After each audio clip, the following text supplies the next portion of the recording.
सातवें चरण की प्रक्रिया के लिए जो अभ्यर्थी इंतजार कर रहे हैं उनके लिए एक बड़ी खबर है कि अब राज्य सरकार की तरफ से इसमें बड़ा फेरबदल हो सकता है। जी हां, बता दें आपको कि राज्य सरकार ने अब ये डिसीजन लिया है कि इसमें कुछ बदलाव कर सकते हैं, क्योंकि काफी फर्जी अभ्यर्थी के मामले इसमें सामने आए थे। जब छठे चरण की प्रक्रिया चल रही थी तो उसमें काफी ऐसे अभ्यर्थी थे जो फर्जी थे, जिस वजह से अब राज्य सरकार ने यह फैसला लिया है कि सातवें चरण की जो प्रक्रिया की जाएगी उसे थोड़ा अलग किया जाएगा। शिक्षा मंत्री ने इस बात की जानकारी दी है, क्योंकि बिहार में अभी बजट सत्र चल रहा है, बिहार सरकार अभी बजट पेश कर रही है और इसमें शिक्षक नियोजन को लेकर के भी एक बड़ा फेरबदल सातवें चरण को लेकर किया जा सकता है।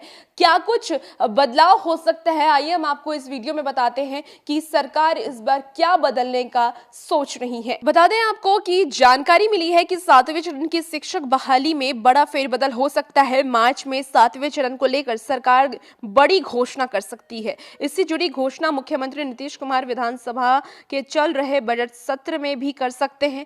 सरकार सातवें चरण की बहाली में नया नियम इसलिए बनाना चाहती है क्योंकि बड़े संख्या में फर्जी प्रमाण पत्र पाए गए हैं। छठे चरण की शिक्षा बहाली से पहले भी सवाल उठते रहे हैं कि मामला कोर्ट सहित विजिलेंस तक चला गया। जानकारी के मुताबिक कोर्ट और सरकार की लाख फटकार के बावजूद कुछ ऋण शिक्षक गलत सर्टिफिकेट के बल पर सेवा में बने हुए हैं। बहुत संभावना है कि सरकार सातवें चरण की शिक्षक बहाली इंटरलाइज तरीके से करे, यह ऑफलाइन हो सकता है या ऑनलाइन भी।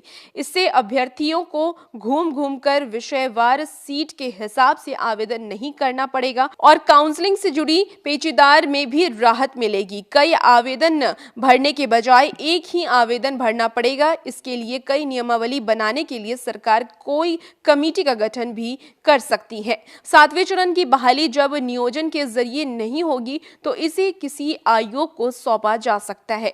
वह आयोग कर्मचारी चयन आयोग या फिर बिहार लोक सेवा आयोग भी हो सकता है। बता दें आपको कि प्राथमिक, माध्यमिक और उच्च माध्यमिक शिक्षा को पंचायती राज से अलग करने की मांग टीटी शिक्षक संघ ने की है। संघ के अध्यक्ष अमित विक्रम ने कहा है कि पंचायत सचिव और मुखिया की मनमानी दिखती रहती है।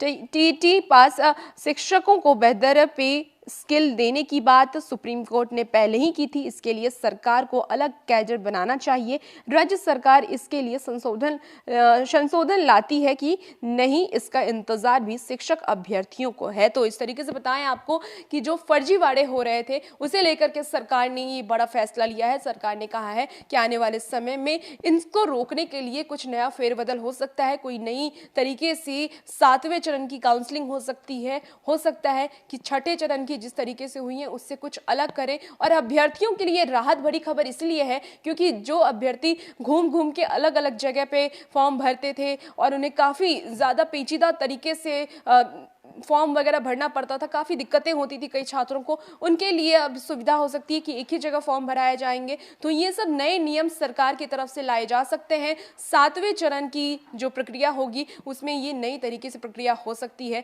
शिक्षा मंत्री ने हालांकि इस बात की अभी पुख्ता जानकारी नहीं दी। उन्होंने कहा है कि बजट सत्र के दौरान ये कुछ निर्णय इस पर लिए जा सकते हैं और आने वाले समय में हो सकता है कि इस पर बजट सत्र के दौरान ही बिहार सरकार कोई बड़ा निर्णय ले और उसके बाद आगे की प्रक्रिया उसी तरीके से कराई जाए। जैसे ही इस पे कोई अपडेट आएगा हम आपको सबसे पहले इस बात से रूबरू करवाएंगे और